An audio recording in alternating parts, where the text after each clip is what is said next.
Mettez-vous en ligne, mettez-vous en ligne, mettez-vous en ligne, on va quitter ici. Mettez-vous en ligne, on va quitter ici. Chers parents, chers amis, chers frères.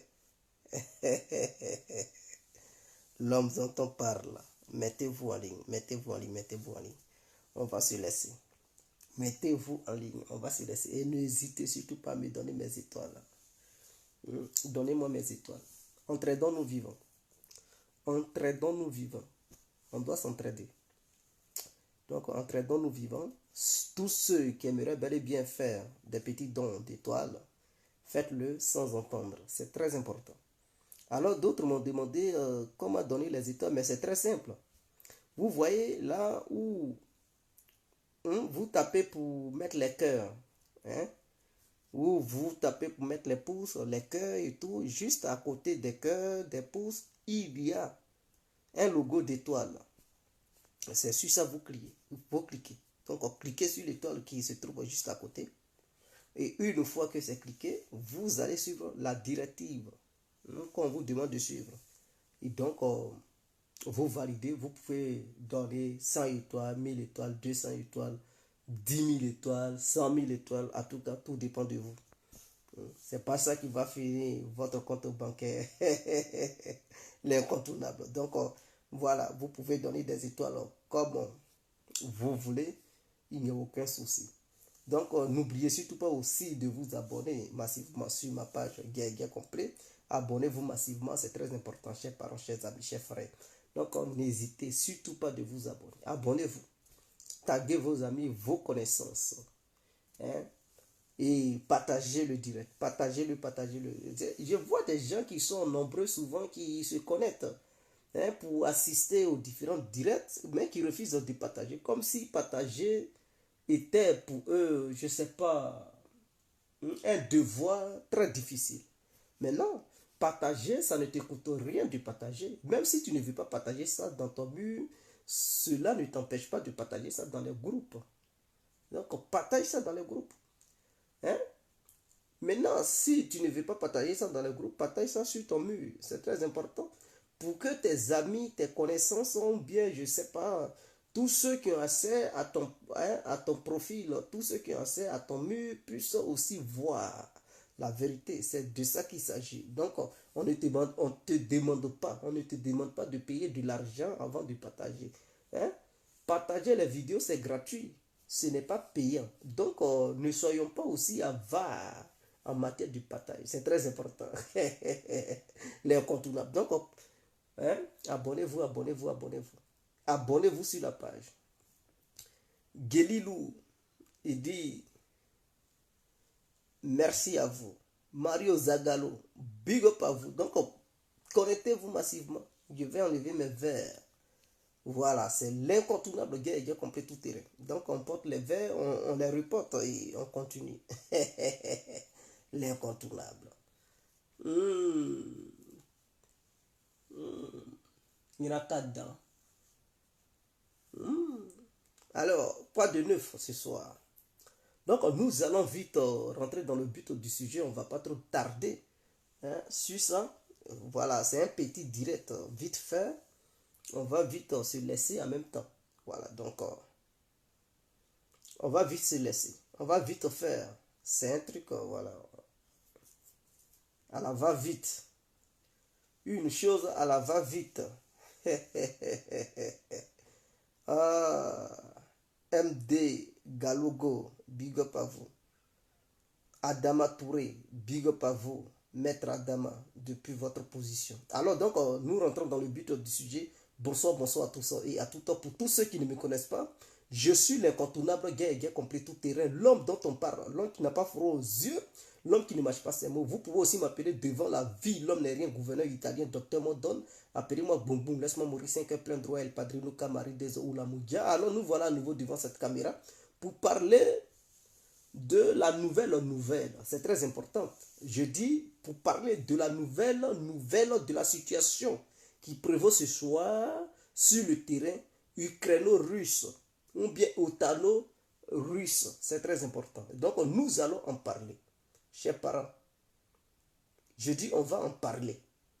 Mais on ne va pas trop durer. C'est une vidéo de 10 minutes.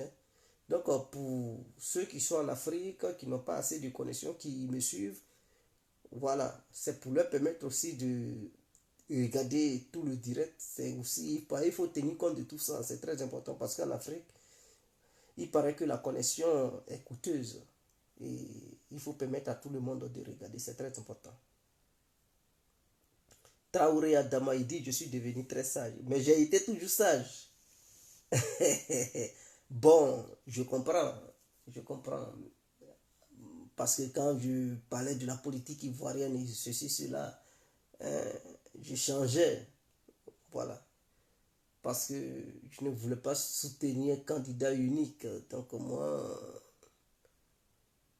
pour moi, tout le monde est ivoirien. Donc il fallait soutenir tout le monde. Voilà pourquoi d'autres disaient que non, je suis versatile, je suis ceci. Voilà, et je n'ai pas. Bon, bref. Mais je suis toujours là. Pendant les élections, nous là, nous comme ça, on vient nous recruter pour mener des missions. Voilà. Donc on attend les élections présidentielles. Quand ça va arriver, ils vont venir me recruter. Je vais faire ma part de mission. On va sensibiliser les gens. On va faire ce qu'on peut faire. Et puis bon, quand c'est fini, et puis bon, voilà. Nous avons des vraies idées. Donc les politiciens, ils sont cachés, ils nous regardent. Mais le jour J, ils viendront nous recruter. C'est très important. L'incontournable. Alors donc, nous quittons sur le champ politique comment on appelle ça, africain. Je ne peux pas dire ivoirien. Le champ politique ivoirien, non. Nous quittons le champ politique africain et nous repartons sur le champ politique européen. C'est très important. Alors donc, aujourd'hui, il y a eu une décision venant de la part de l'état-major russe.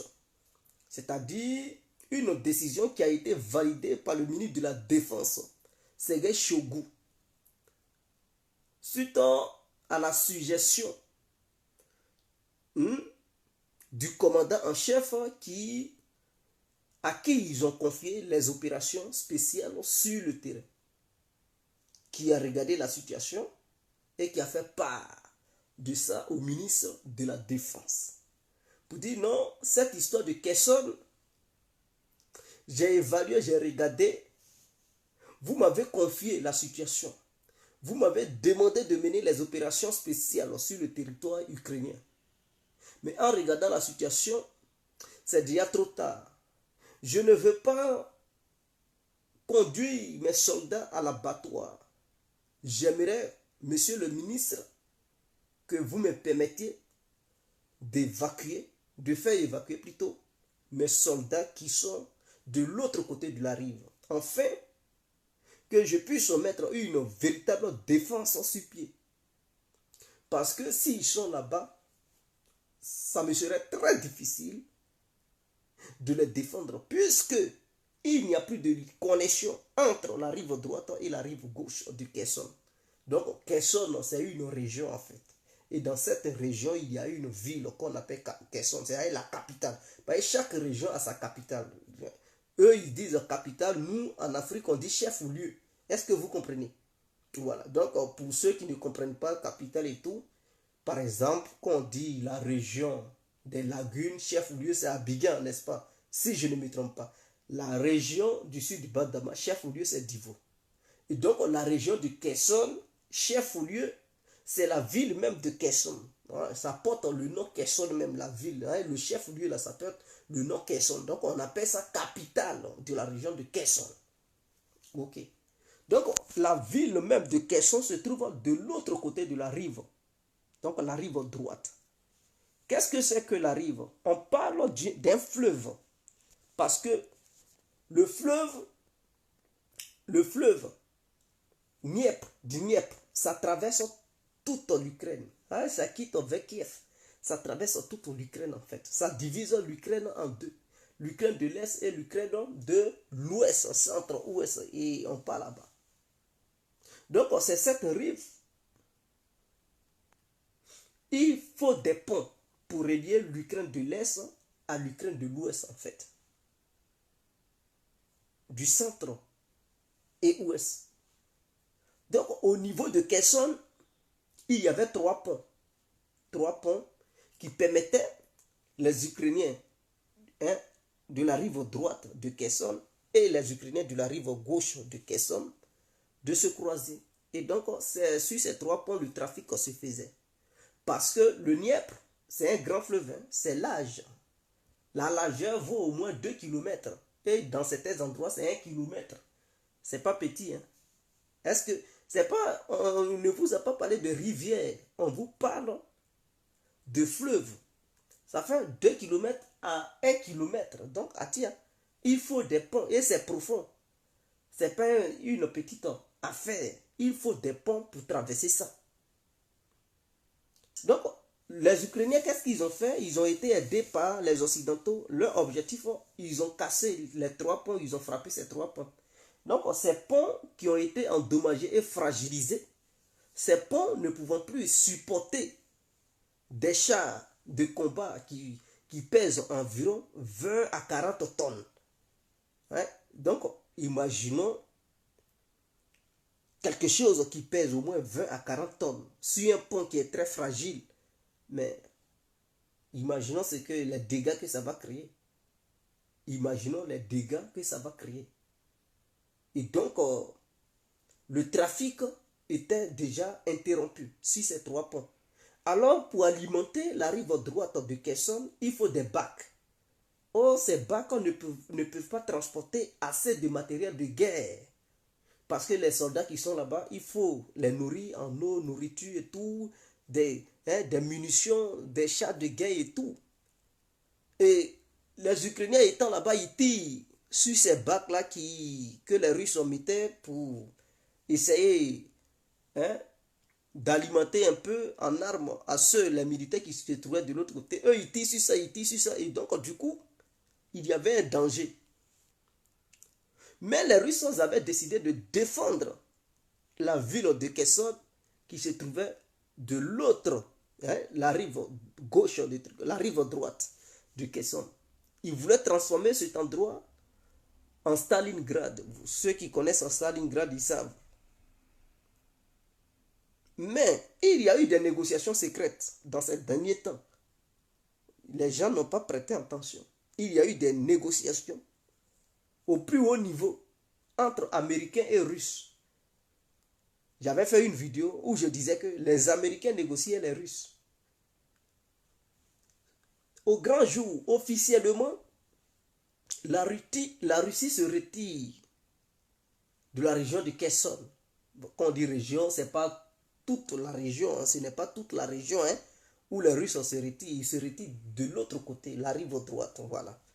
Mais ils gardent la région de Kherson du côté de la rive gauche.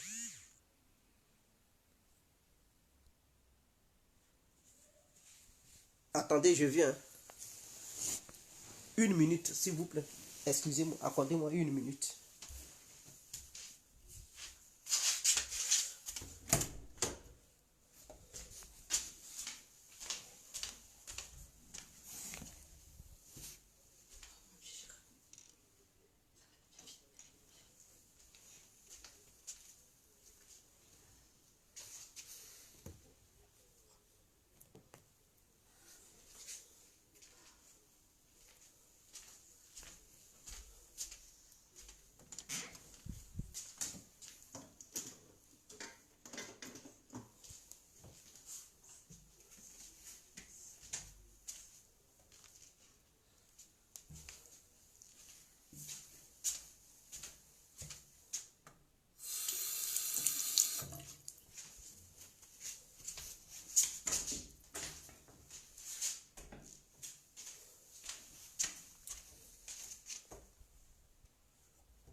Excusez-moi.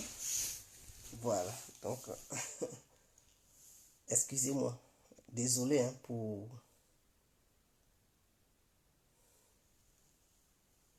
Excusez-moi. Et donc, il y a eu une négociation, de très haut niveau entre Américains et Russes. Ça, ce sont des négociations officieuses. Mais officiellement, la Russie a décidé de se retirer. L'objectif de la Russie, ce n'était pas de se retirer. C'était d'envoyer des renforts pour que la rive droite de Kherson devienne une plateforme D'où ils allaient lancer une contre-attaque pour attaquer la région de Nikolaev. Mais suite aux négociations entre Américains et Russes, les Américains ont demandé aux Russes de retirer leurs forces au niveau de Kherson pour qu'ils puissent avoir une négociation de paix.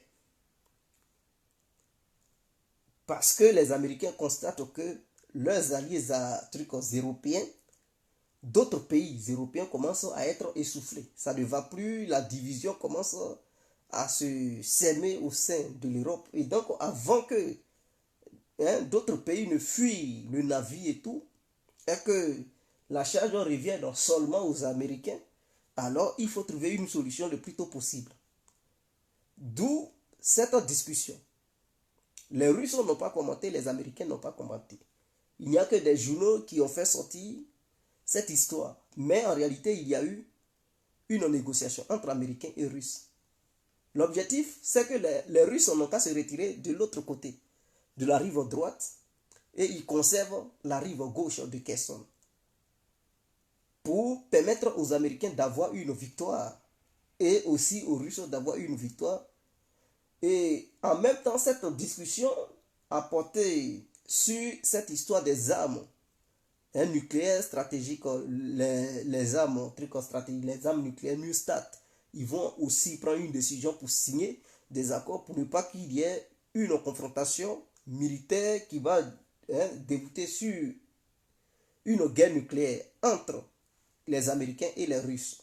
Donc voici les accords qui ont été signés. D'ailleurs, je vous annonce que les casques bleus vont aller la partie où la Russie vient de se retirer. Il y aura les soldats de l'ONU qui vont maintenir la paix là-bas.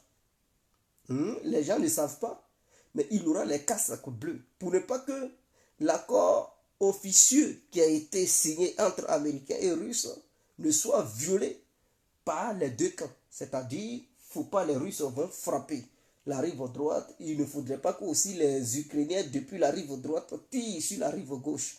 Et donc, il y aura des soldats, les casques bleus, qui vont aller s'installer de l'autre côté.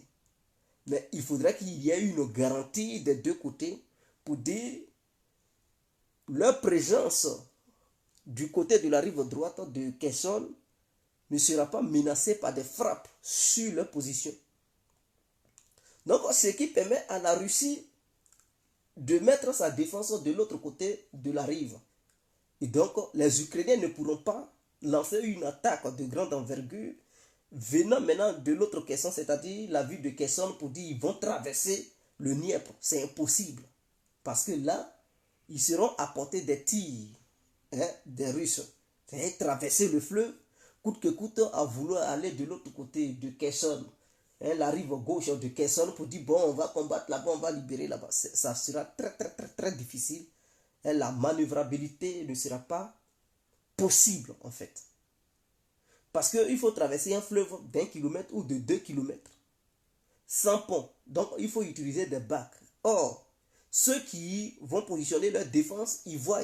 Dès que tu vas essayer de mettre tes trucs, tes chars de guerre sur ces bateaux pour vouloir traverser le fleuve, il y aura des tirs. Ils vont te détruire et vous allez rentrer au fond de l'eau. Et donc là, ils peuvent plus. C'est comme si c'était une défense naturelle en fait. L'eau même a même placé la défense. Donc, du coup, vous savez, lors de la Deuxième Guerre mondiale, quand les Soviétiques avaient lancé une contre-attaque contre les Allemands pour traverser le Dniepr, les Soviétiques avaient perdu au moins 1,5 million de soldats.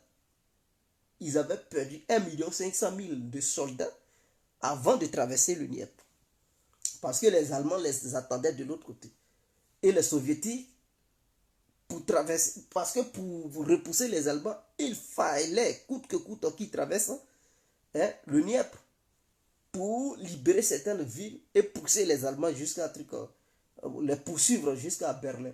Mais le jour où ils ont décidé de traverser ce fleuve, ils avaient perdu 1,5 million de soldats. Ils se sont fait massacrer là.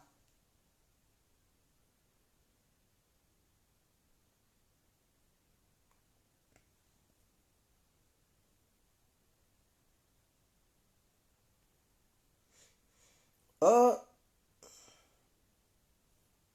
non, les casques bleus, il y aura des casques bleus des pays européens, mais pas seulement les pays européens.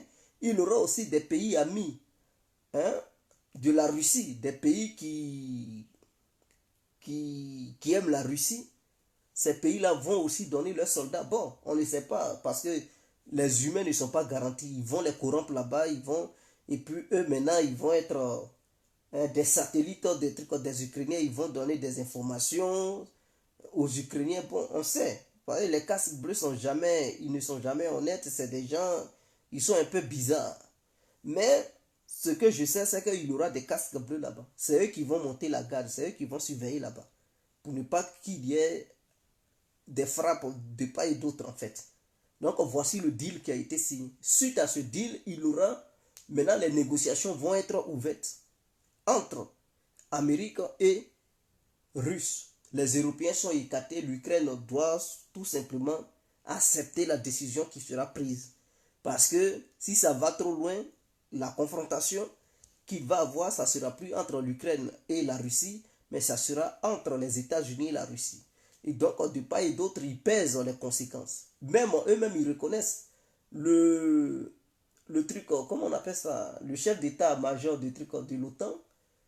Il dit, il ne sous-estime pas la Russie, parce que la Russie a encore la capacité militaire, a une très grande capacité une grande capacité militaire pour frapper n'importe où,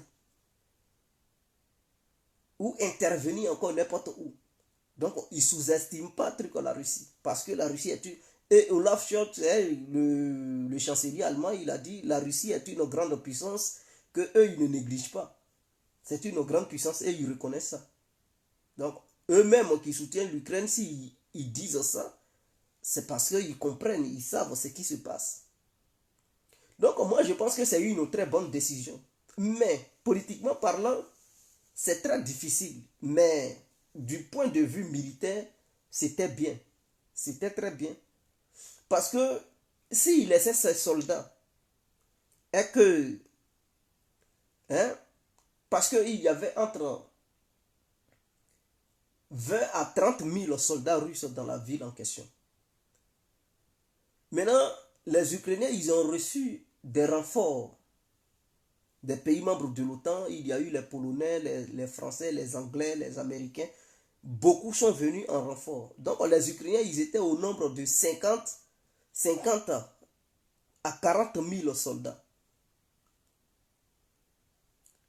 Malgré les pertes qu'ils subissent, ils sont têtus, ils s'en vont quand même.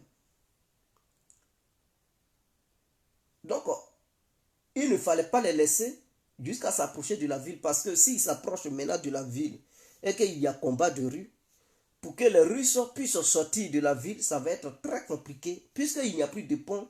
Et donc, du coup, les armes lourdes qui sont là-bas, ça sera très difficile d'évacuer ces armes lourdes. Il les fait sortir. Et donc, si les Ukrainiens rentraient là-bas et qu'ils prenaient le contrôle de ça, non seulement ils allaient être encore lourdement armés, parce qu'ils allaient trouver des missiles, hein, à longue portée sur place, des chars de guerre, des trucs. Ils allaient trouver toutes sortes d'armes sur place. Et donc, du coup, les Russes ont compris, ils ont dit, ben, nos 20 000, entre 20 à 30 000 soldats qu'on a mis là-bas, si on les retire et qu'on met le truc de l'autre côté, la défense de l'autre côté du fleuve, mais non seulement il y a déjà eu une défense naturelle, l'eau. Donc, si on place ça de l'autre côté, bon, de l'autre côté, on voit l'autre, hein, Kherson. Donc, à vue d'œil, on voit clairement, personne ne va traverser le fleuve pour venir nous emmerder. Tout ce qu'ils vont faire, bon, ils vont rester là-bas pour tirer des missiles, mais ils ne peuvent pas traverser pour dire, ils vont venir pour mener un assaut militaire de l'autre côté. Donc, qu'est-ce qui se passe? Au lieu de 20 à 30 000 soldats, mais les Russes pourront dire, bon, l'autre côté de la rive gauche du truc de Kherson, on va placer 10 000 soldats. Et les autres 20 000 soldats, on va les déplacer pour les amener sur un autre front. Ça, c'est très bon, non? Et les armes lourdes qui étaient du côté de Kherson, ils ne vont plus laisser ça dans la rive gauche de Kherson. Ils vont prendre ces armes lourdes-là pour envoyer ça vers le Donbass ou bien vers Kharkiv. Ça aussi, c'est une très bonne stratégie militaire. C'est une très bonne stratégie militaire. Donc, non seulement ils vont renforcer d'autres fronts avec les militaires qui sont aguerris, parce que ce ne sont pas des petits militaires. C'était des forces spéciales russes qui étaient là-bas. C'est eux qui affrontaient les forces ukrainiennes accompagnées des forces otaniennes. Donc, ce sont des personnes qui sont aguerries. Ce n'est pas 5000 personnes, c'est entre 20 à 30 000. À la télé, ils disent 15 000 à 20, non. C'est entre 20 à 30 000 qui étaient là-bas. Donc, ce sont des personnes qui sont aguerries, qui maîtrisent la situation, qui ont déjà fait la guerre depuis le début. Donc, lorsque la Russie les retirera, la Russie, au lieu de placer encore un grand nombre de soldats, elle va décider de placer au moins 10 000 soldats dans le reste de la région de Kherson, qui est la rive gauche, parce que l'eau même, le fleuve, fait déjà une ligne de défense. Le fleuve est déjà une ligne de défense. Donc, avec 10 000 soldats placés tout au bord du truc du fleuve, avec des armes, des artilleries, une artillerie lourde, c'est déjà bon. Maintenant, le reste, c'est-à-dire les 20 000 qui vont rester là, ils vont les déplacer pour les envoyer au front de l'autre côté. Eux, maintenant, ils vont épauler, les mobiliser là. Ils vont dire, bon, vous les mobilisez, nous sommes les vieux pères, nous sommes les anciens, on connaît le terrain. Donc, soyez derrière nous et puis, bon, on va attaquer d'autres endroits. Voilà, c'est ce qui est clair. Maintenant, si l'accord est réellement respecté, parce que les Occidentaux, souvent, ils disent accord, après, eux-mêmes, ils violent les accords. Donc, je me demande, est-ce que ce n'est pas un piège occidental en disant aux Russes, donc, on veut négocier, quitter ici, vous prenez de l'autre côté, vous gardez ça, nous, on garde ici pour que ça soit une victoire. Suite à ça, on va demander des négociations. Mais est-ce que la Russie, en se retirant de ce côté-là, les Occidentaux ne vont pas dire, bon, ah, on les a eus. Ils ont mordu à la maison. Et donc, bon, les Ukrainiens, comme les Russes, on ne sont plus là-bas. Vos militaires que vous aviez mobilisés, c'est-à-dire les 50 000 à 40 000 soldats que vous aviez mis de l'autre côté, ceux qui étaient destinés à libérer Kherson, bon, comme c'est libéré que l'ONU va être là-bas, mais vos 50 000 soldats-là, envoyez-les de l'autre côté du Donbass pour mener des contre-attaques. C'est aussi une possibilité. Et ils ne vont pas respecter ces accords qu'il y a eu entre Russie et Amérique. Parce qu'ils sont comme ça, ils sont sournois. Ils sont sournois. Donc, j'espère qu'ils vont respecter ces accords. Dans le cas contraire, s'ils ne veulent pas respecter les accords, alors les jours à venir, les combats seront très violents. Les combats seront très très violents. Mais s'ils respectent les accords, vous verrez que les jours à venir, l'Ukraine va perdre au moins 17% de son territoire. Voilà. Donc, au lieu de 20, ça va devenir, l'Ukraine va reconquérir au moins 3% dans la main des Russes et elle va perdre 17%. Maintenant, s'ils ne veulent plus négocier et qu'ils se disent, bon, les Russes ont mordu à la maison, donc nos soldats, on va les amener de l'autre côté.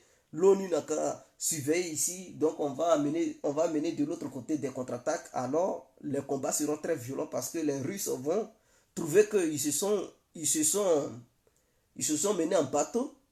Ils se sont fait trahir par le camp occidental. Et donc, en ce moment-là, ils vont avoir la haine. Ils vont dire, bon, ok, si c'est comme ça, nous allons passer à des attaques de grande envergure avec nos mobilisés et tout. Donc, voici un peu.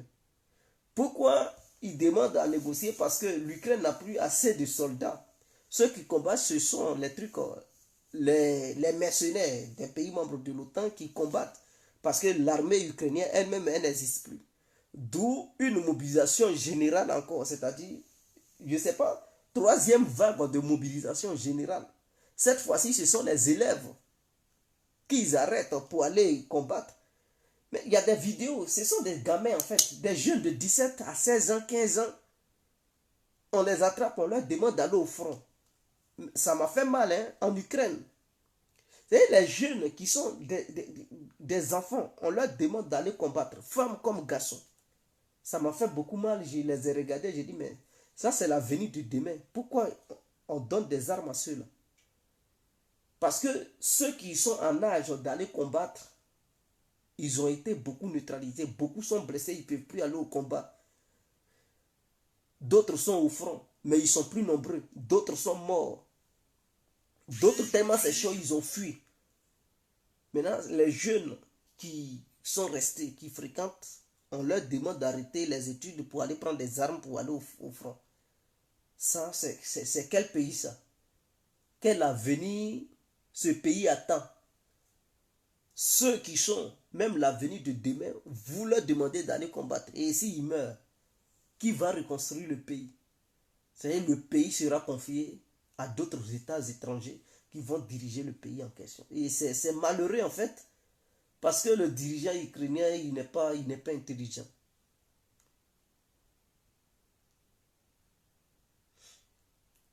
Mais qui a dit Poutine est corrompu?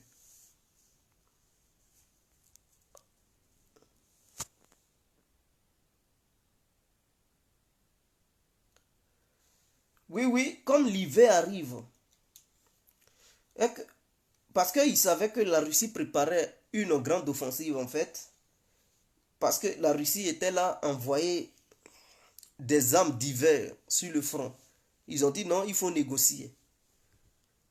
Il faudrait que la Russie quitte Kherson, l'autre partie de Kherson, pour aller de l'autre côté, et en retour, ils vont négocier. Mais ça, c'est pour gagner du temps en fait. Les Russes sont en train de commettre une grave erreur. Les Occidentaux sont en train de gagner du temps, puisque les pays qui ont armé l'Ukraine, beaucoup n'ont plus la capacité militaire pour continuer à armer l'Ukraine.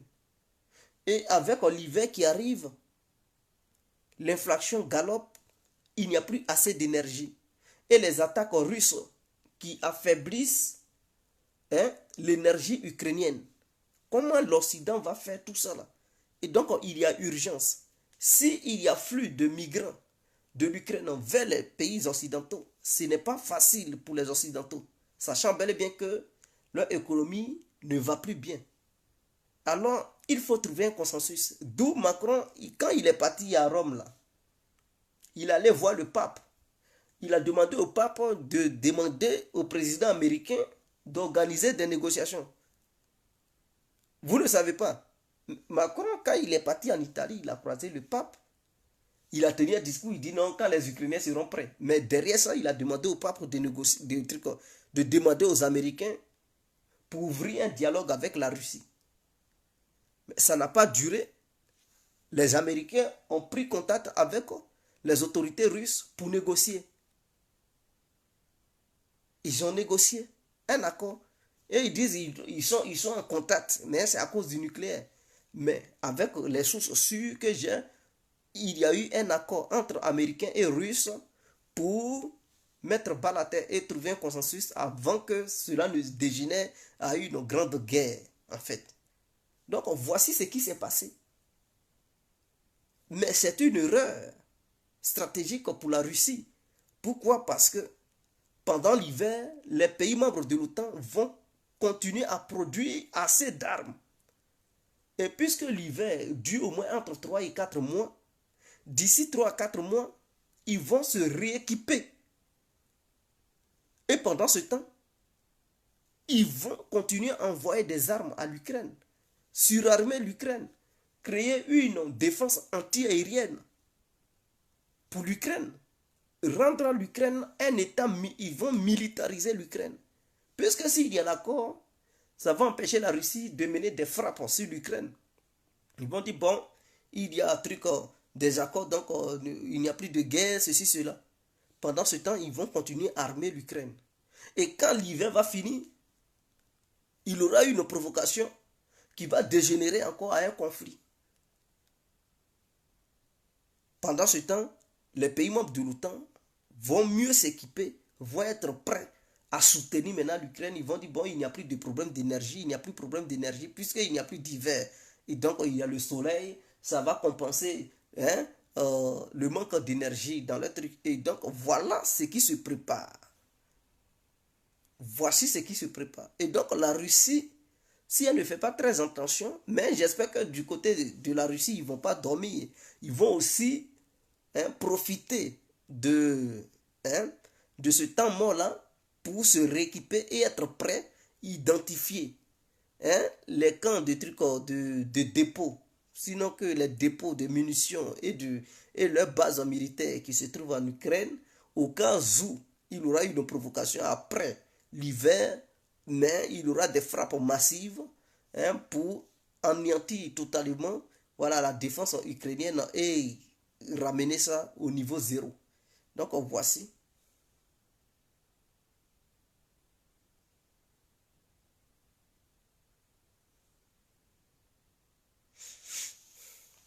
Non, non, non, non, non, non, non. L'OTAN ne peut pas rentrer en guerre directe avec la Russie. Voilà pourquoi les Américains ils sont en contact avec les Russes. Voilà pourquoi ils ont fait truc. Puisque Zelensky, qu'est-ce qu'il a demandé? Il a demandé aux pays membres de l'OTAN de l'aider à prendre la Crimée.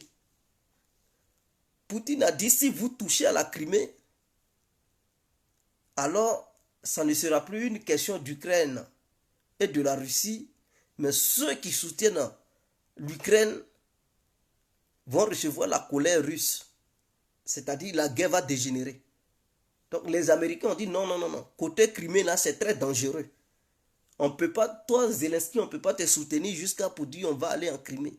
Là-bas, c'est autre chose. C'est très dangereux. On ne veut pas une confrontation directe avec la Russie. On ne veut pas une guerre globale. Et donc, ce qu'on va faire, Zelensky ne voulait pas négocier avec la Russie, non? Il disait non, tant que Poutine est là, je ne négocie pas. Est-ce qu'il n'a pas dit ça? Même il a signé. Il a signé. Et ils ont voté une loi en Ukraine pour dire qu'il n'y a pas de négociation avec la Russie tant que Poutine sera là. Dans ce temps-ci, qu'est-ce qu'il dit? Est-ce qu'il n'a pas changé de bouche? Vous n'avez pas remarqué? Ou il demande à la communauté internationale de mettre la pression sur la Russie pour une véritable négociation. Mais qui l'a poussé à tenir ce genre de propos? C'est parce qu'il y a eu, il y a eu communication, il y a eu entretien entre Russie et Amérique et Américains. Il y a eu un consensus. Donc ce sont les Américains qui lui ont dit, écoute, ton histoire de dire, tant que Poutine est là, tu ne négocies pas là. Tu quittes là-dedans parce que si tu continues, nous, on va te laisser. Nos alliés, ils sont fatigués. La guerre les épuise. Et donc, tout le monde ne peut pas continuer à vous supporter. Donc, ouvre la fenêtre pour négocier avec la Russie. Pour ne pas perdre la face, il dit, bon, la Russie n'a qu'à quitter toute l'Ukraine. C'est ça la condition. Mais je peux négocier avec Poutine. Donc, il a changé de version.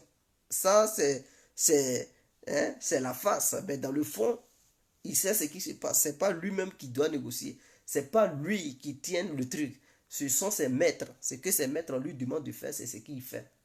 Voilà. Donc, voilà un peu. Mais dès que il aura...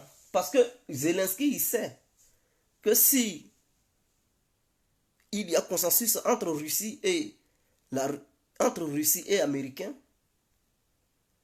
mais Zelensky ne va plus rester au pouvoir parce qu'à un moment donné, les Ukrainiens vont lui demander les comptes.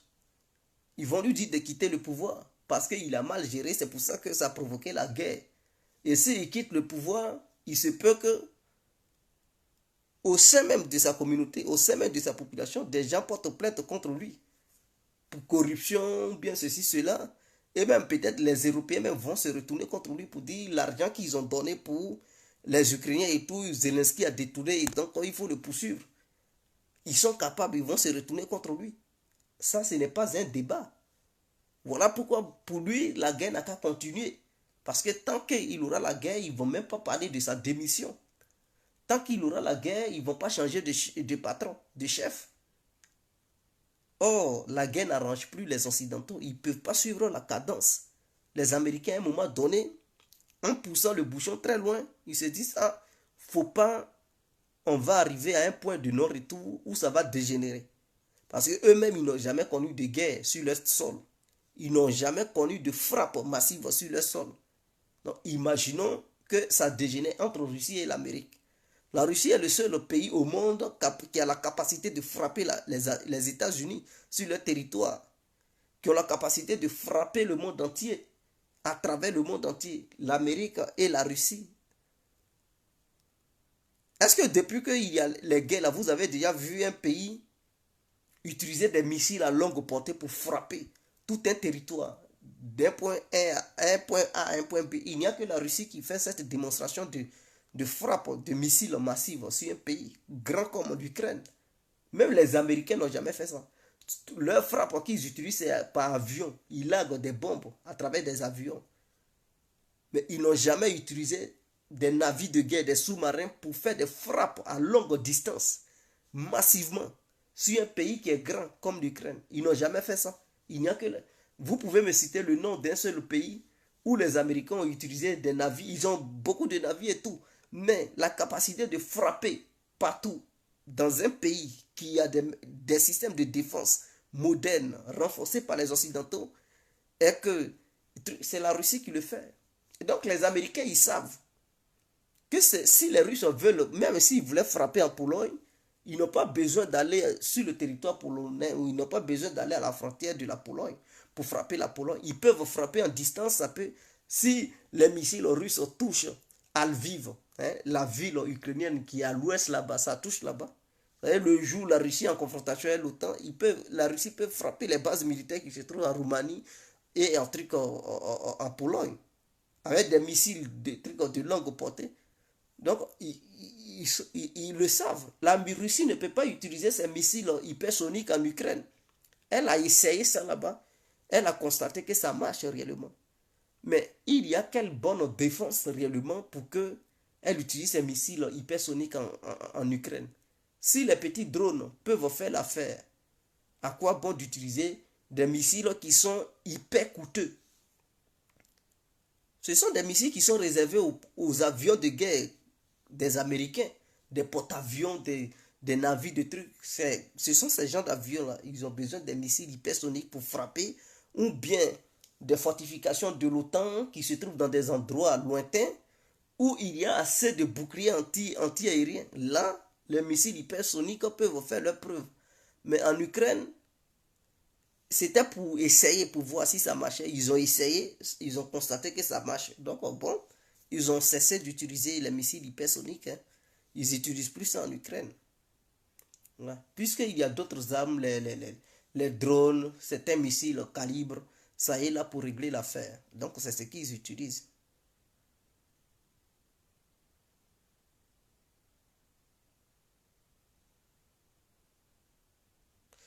Non, Odessa, pour prendre Odessa, ça va être très compliqué pour la Russie. La Russie ne peut pas prendre Odessa. Ça va être très compliqué. Non, c'est impossible de prendre Odessa. Ou soit, si la Russie veut prendre Odessa, il faudrait que la Russie mène une vraie offensive de grande envergure au niveau de Melitopol. Melitopol pour aller vers Zaporizhia. C'est-à-dire contourner Kherson. Parce que Kherson, ça y est vers le sud. Zaporizhia et Energodar, ça y est juste en haut. Et la centrale nucléaire de Energodar, qu'on appelle la centrale nucléaire de Zaporizhia, ça y est, c'est le fleuve qui se passe entre la partie ukrainienne contrôlée par l'Ukraine et la Russie. Il y a encore le Dniepr, le fleuve là qui se passe. Donc les Ukrainiens, pour lancer un assaut, pour prendre la centrale nucléaire, c'est compliqué pour eux. Eux, ils sont de l'autre côté du fleuve. Et puis c'est là-bas, ils tirent sur la centrale nucléaire. Tous ceux qui ont essayé de traverser le fleuve pour lancer une contre-offensive, leurs navires ont été coulés dans le fleuve. Les poissons les ont bouffés. Donc, c'est pas facile pour les Ukrainiens pour lancer une offensive contre la centrale nucléaire. Ou c'est ça, et Energodar en fait. Donc, pour aller à Kherson, je dis à Kherson, à Odessa ou à Nikolaev, ils ne peuvent plus passer par Kherson. Soit ils lancent une grande offensive sur Melitopol. Melitopol, l'objectif, c'est de prendre totalement Zaporizhia. Donc, quand ils prennent Zaporizhia, alors ils seront, hein, vous voyez quel truc Nikolaev est là, si Zaporizhia est en haut. Donc s'il lance une offensive via Melitopol, Melitopol, ça fait partie des trucs de la région des Zaporizhia. Hein. Donc s'ils prennent, ils lancent une offensive pour prendre totalement Zaporizhia, ça veut dire Nikolaev, ça va se retrouver au sud. Et donc eux, ils seront au nord des trucs de Nikolaev. Ce qui fait que au lieu de passer par Kherson, ils vont passer au-dessus de Nikolaev pour descendre et aller au-dessus. Donc là-bas, il n'y aura plus de fleuve qui va les gêner. Il n'y aura plus de fleuve. Et donc, du coup, les Ukrainiens ils vont se retrouver en position de faiblesse. Puisque si les Russes se retrouvent au nord de Nikolaev, donc la ville de Nikolaev, c'est-à-dire la région de Nikolaev, sera au sud et eux, ils seront au nord. Et or, au sud, il y a le fleuve. Il y a le fleuve, il y a la mer Noire, il y a le fleuve, truc, le Dniepr là. Donc, du coup, les Ukrainiens auront du mal à alimenter non seulement la partie de Kherson qui contrôle, et aussi la ville même de Nikolaev. Donc, ça aussi, c'est une très bonne stratégie. Moi, c'est ce que je voyais. Parce que de l'autre côté, là-bas, il n'y a pas de plaine. Pour dire, quand tu te déplaces, on te voit. Hein, il y a des plateaux et les montagnes. Donc, aussi, ils prennent là-bas. Du coup, les Ukrainiens ne pourront pas leur tirer là-dessus facilement, les voir en distance, pour dire ils vont leur tirer là-dessus facilement. Donc, moi, je pense que ça va être une, aussi une bonne truc tactique hein, militaire, une bonne opportunité. S'ils veulent réellement aller à Nikolaev, truc comme à Odessa, mais s'ils ne veulent pas aller à Odessa en ce moment-là, ils n'ont pas besoin de lancer une opération de grande envergure sur Zaporizhia pour prendre totalement la région, mais ils vont plutôt vouloir prendre Kharkiv, la grande ville où se trouvent 400 000 habitants. 400 000 habitants, c'est pas petit. Ils peuvent prendre cette ville et dire bon, voilà, on garde ça et on arrête nos opérations militaires. C'est-à-dire les mobilisés qu'ils ont mis en place. Puisque le sud est déjà sécurisé avec le fleuve, leur mission future, ils vont dire bon, ce qu'on va faire, on va libérer toute la région du truc du Donetsk et on lance une opération sur Kharkiv. On va libérer totalement la région de Kharkiv et puis c'est fini. Donc nos 300 000 mobilisés, on les met, c'est-à-dire ils peuvent engager au moins 150 000 pour la ville de truc de Kharkiv. Et les autres 150 000, ils envoient un renfort de 100 000 combattants vers la région de Donetsk. Est-ce que vous comprenez? Et les 50 000, ils les distribuent à peu près partout. Maintenant, les anciens qui étaient là, qui combattaient, voilà, eux, ils vont être. Ils leur demandent voilà, de tenir ces positions. Ils tiennent ces positions. Et pendant ce temps que les combats se développent, ils recrutent d'autres. Parce qu'il faut avoir une réserve. Parce que c'est ça l'erreur. S'ils sont au front et que tu n'as pas de réserve, et que tu perds des soldats, maintenant comment tu vas faire pour les remplacer? Pendant ce temps, si l'autre, lui, il fait une mobilisation, quand il est en nombre, il lance des contre-offensives. Si toi, tu n'as plus de réserve, tu es obligé de laisser certaines positions pour renforcer d'autres positions. Voilà, c'est ce que la Russie avait fait et puis elle a perdu hein, certains endroits stratégiques. Parce que les Russes n'avaient pas mené une campagne de recrutement en fait. Ils avaient voulu conserver leur nombre de trucs personnels qu'ils avaient au départ. Et donc, du coup, ils avaient perdu certains soldats, d'autres étaient blessés. Donc, ils étaient pris en grand nombre. Mais malgré cela, ils voulaient tenir un grand territoire de 1000 km de front. Mais c'est pas facile. 1000 km avec peu de soldats. Pendant ce temps, les Ukrainiens ils se mobilisaient, les mercenaires venaient de part et d'autre. Il y a des renforts, des armes et tout. Donc, quand les Ukrainiens ont lancé une offensive avec la coalition otanienne, mais à un moment donné, les Russes étaient en infériorité numérique. Ils étaient obligés de laisser certaines positions pour se concentrer sur d'autres positions pour renforcer leurs soldats qui étaient là-bas, qui étaient peu nombreux. C'est pour ça qu'ils ont perdu des endroits stratégiques. Mais maintenant, ils ont compris la leçon avec cette mobilisation. Si d'autres sont au front, Ils ne vont pas rester là les bras croisés. Ils doivent recruter. Pendant que les autres combattent, ils doivent former ces gens-là. Ceux qu'ils ont recrutés, ils doivent les former. Maintenant, s'il y a besoin de les envoyer, il dit, bon, vous êtes bien formés, on vous envoie. Et donc, quand c'est comme ça, il n'y a plus de manque de trucs de personnel. Donc, voilà, ça fait que les fronts sont bien renforcés, bien défendus. S'il faut défendre ou bien s'il faut mener des contre-attaques. C'est comme ça qu'il faut faire. Poutine est modéré, oui, il est modéré.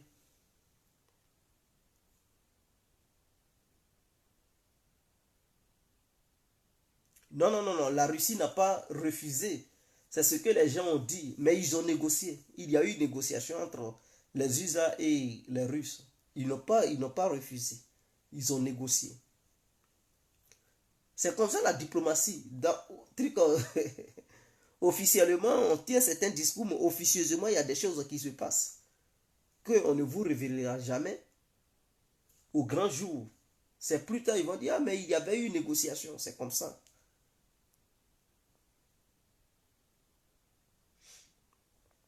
Non, je ne suis pas là pour donner le chiffre des soldats qui sont morts.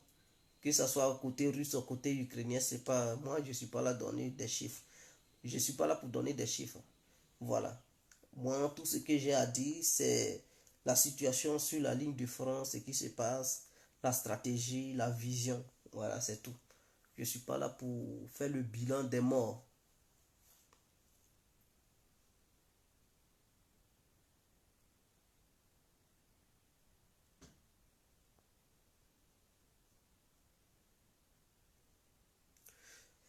Non, l'objectif des Occidentaux, c'était d'empêcher la Russie d'aller au dessin.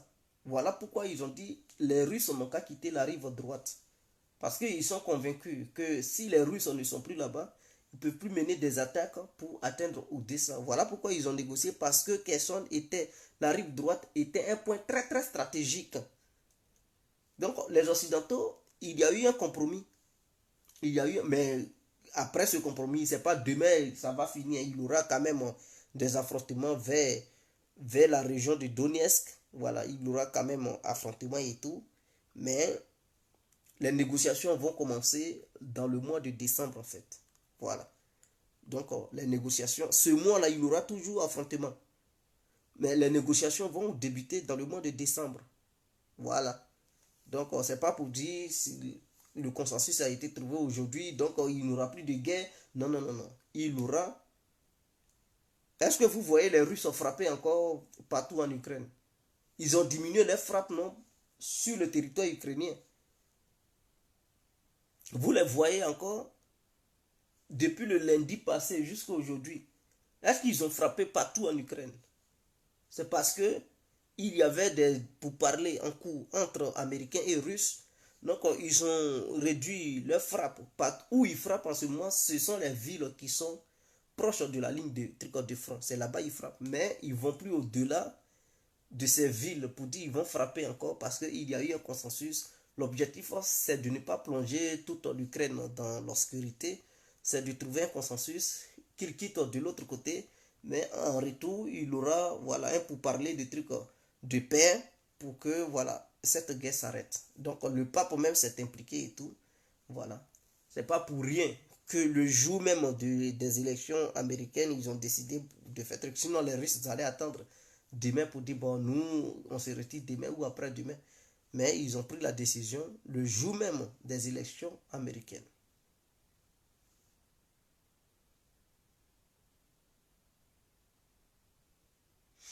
Non, non, non, non. La Russie a dit depuis le début qu'elle n'est pas en guerre avec l'Ukraine. La Russie a au moins 2 millions de soldats. Il faudrait que les gens le sachent. Ceux qui sont partis en Ukraine, c'est 170 000 personnes parmi les 2 millions. La Russie n'a pas pris le reste de ses soldats pour les amener au front. Au contraire, elle prenait hein, des recrues qui étaient des volontaires qu'elle formait pour les amener là-bas. Parce que quand tu as une grande puissance, faut pas prendre tous tes meilleurs éléments pour les envoyer au front. Imaginons que tu prends toute ton armée qui a guéri, qui maîtrise les trucs, tu y envoies toute ton armée. Et que parmi ta vraie armée, il y a des milliers de blessés. Mais le jour où tu es attaqué, si tes adversaires qui veulent te détruire t'attaquent, qui va te détruire? Qui va te défendre? Qui te défendra? Ce ne sont pas les jeunes patriotes à qui tu vas donner les armes, qui ne sont pas formés, qui vont aller au front. S'ils vont au front, ils seront comme des chairs à canon, ils vont les massacrer, comme si rien n'était. Donc, les ennemis vont envahir tout ton pays. Donc, on n'envoie pas ceux-ci qui ont compte, et puis on dit on est grande puissance, on ne les envoie pas totalement au front. On envoie quelques-uns au front. Et le reste est là, au cas où ça déborde, ceux qui sont les meilleurs, ils viennent. Pendant ce temps, ils sont au front et puis on forme d'autres. C'est comme ça on fait. Donc, la Russie n'a pas envoyé ces 2 millions de soldats au front. C'est l'Ukraine qui était dans le besoin. L'Ukraine ne pouvait pas dire, bon, non. L'Ukraine était obligée d'envoyer toute son armée nationale au front et même les civils, tout cela au front. Mais les Russes n'ont pas besoin de ça.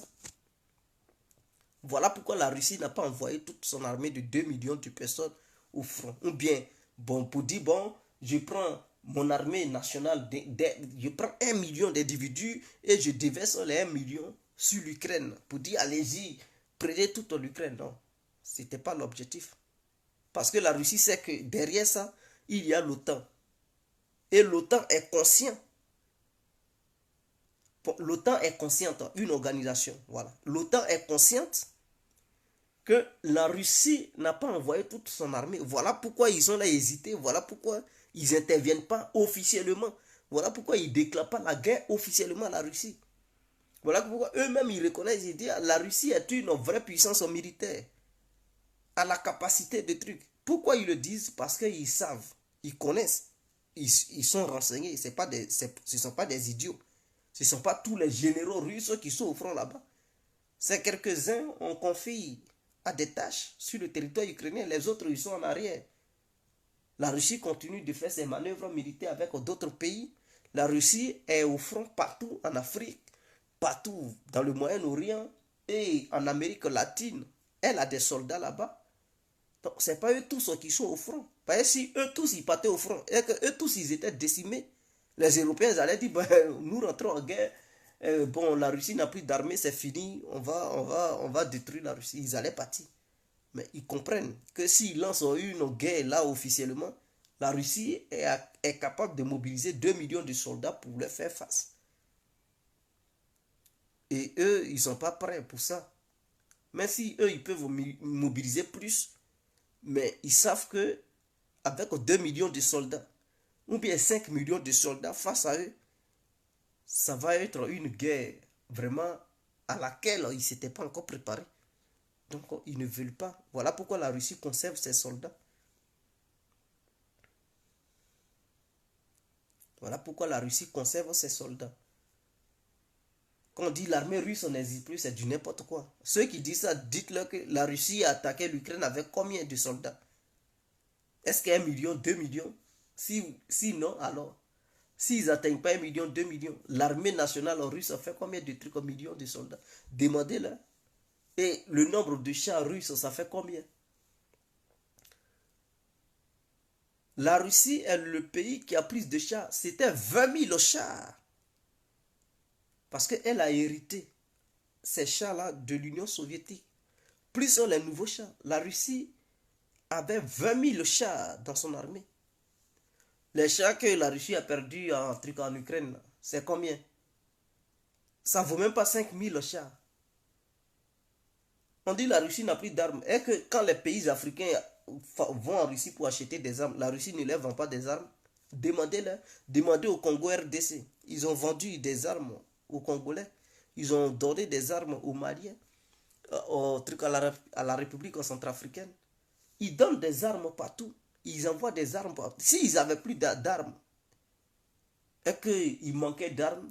Mais si un pays dit, ah, donnez-nous des armes, ils allaient dire, non, non, non, non, nous, l'Algérie vient de signer un contrat de combien de 16 milliards, je ne sais pas combien, d'armes, d'armement. La Russie va livrer ça à l'Algérie bientôt.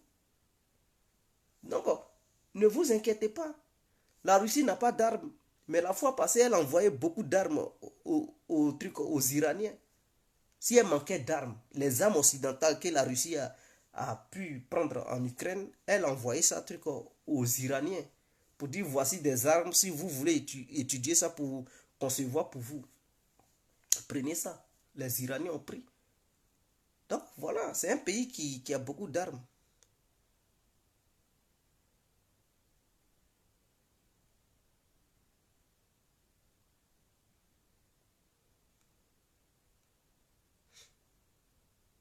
Non, la Russie, eux-mêmes, ils comprennent. Hein. Qu'est-ce que les Français même, ils reconnaissent. Ils disent non, l'armée française n'est pas prête à affronter seul un pays comme la Russie. Mais comme ils sont en coalition et qu'ils partent en coalition, voilà. Eux-mêmes, ils reconnaissent. Ils disent non, comme ils sont en coalition et qu'ils ont des partenaires, voilà. Ces partenaires vont les dire. Donc voilà. La France ne se retrouvera jamais seule face à la Russie parce qu'elle a des partenaires et que voilà. Mais si c'est elle seule, elle ne pourra pas tenir avec une guerre comme ils ont vu. Eux-mêmes, ils reconnaissent que ce n'est pas l'Ukraine seule qui tient. Non, non, si c'est l'Ukraine, c'est fini il y a longtemps. L'Ukraine seule, non, il y a longtemps. Un mois ne va pas passer l'Ukraine. C'est parce qu'il y a l'OTAN derrière. Voilà pourquoi. Il y a l'OTAN. Et la Russie s'est gardée à ne pas utiliser certaines armes. Certaines armes, c'est tout. Sinon,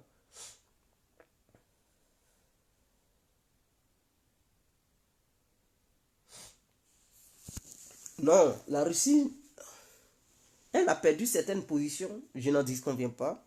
C'était des positions stratégiques, elle a fait des erreurs. Et en toute chose, il y a des erreurs. Mais elle n'a pas perdu la guerre. Puisque même les 300 000 mobilisés par siècle sont même pas encore entrés en action. Hein? Ils ont été mobilisés. Est-ce qu'eux, ils sont partis au front pour dire tous ils sont morts? Donc ça veut dire que les 300 000 mobilisés n'ont pas encore lancé des attaques de grande envergure. Ils n'ont même pas encore fait leur preuve. On ne peut pas dire qu'ils ont perdu. Ils n'ont pas perdu. La Russie dispose du truc d'hommes, des militaires.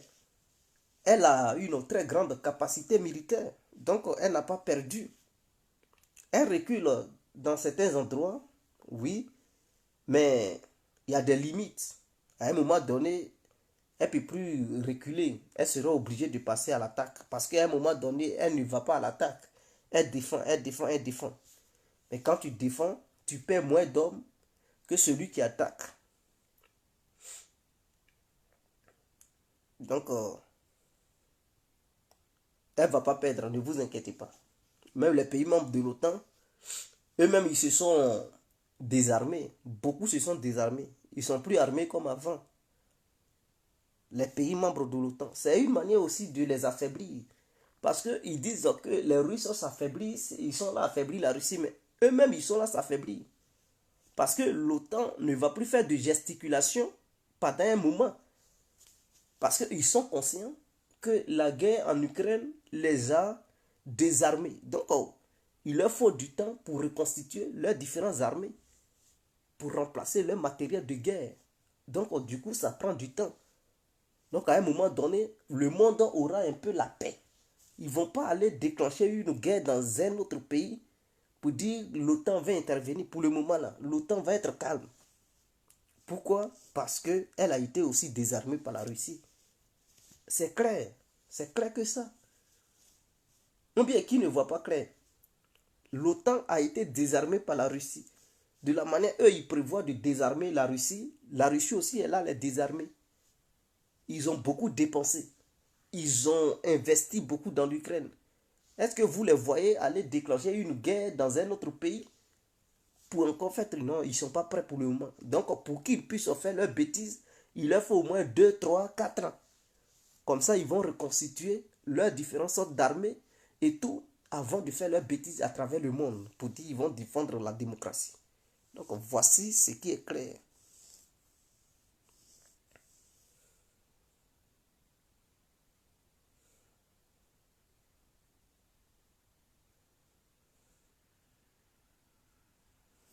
Donc, je vous laisse.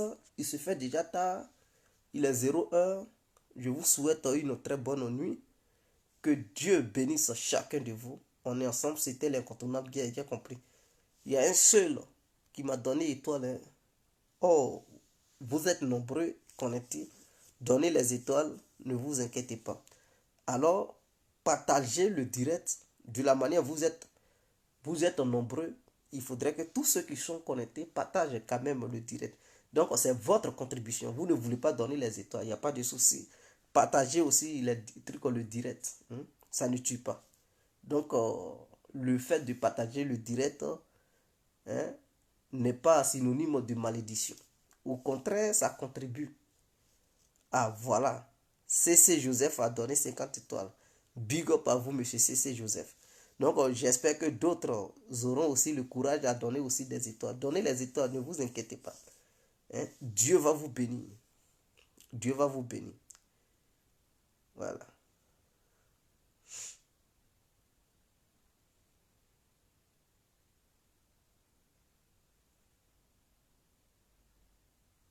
Ciao, on est ensemble.